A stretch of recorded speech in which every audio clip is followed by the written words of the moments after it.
বাবাকে বাবা ডাকলে বাবা খুশি হয়ে যায়, মাকে মা বলিয়া ডাকলে মা খুশি হইয়া যায়। আরেকজন সত্তা আমাকে আপনাকে সৃষ্টি করলেন, আমাকে আপনাকে সৃষ্টি করিয়া এমন নাজ নিয়ামত দিলেন যা মৃত্যুর আগ পর্যন্ত কোনো কিছু অস্বীকার করা বা বলার সম্ভব নয়। আল্লাহ তাআলা বললেন, হে বান্দা, আমার কিন্তু ছেলে নাই, আমার কিন্তু মেয়ে নাই, আমার আত্মীয় স্বজন নাই, বান্দা আমি তোমার দুনিয়াতে ছেড়ে দিয়েছি, তুমি মাঝে মধ্যে আমাকে ডাকবা।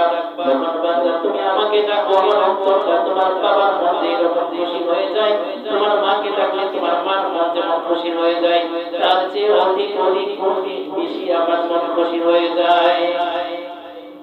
আল্লাহ তাআলাকে বেশি থেকে বেশি জিকির করতে হবে, ডাকতে হবে। আল্লাহ তাআলাকে জিকির, আল্লাহ তাআলাকে বেশি বেশি ডাকলে কি লাভ? আল্লাহ তাআলা বলেন, যখন কোন বান্দা আমাকে বেশি থেকে বেশি ডাকে, বান্দা আমার হয়ে যায়, আমি তার হয়ে যাই। আল্লাহ তাআলা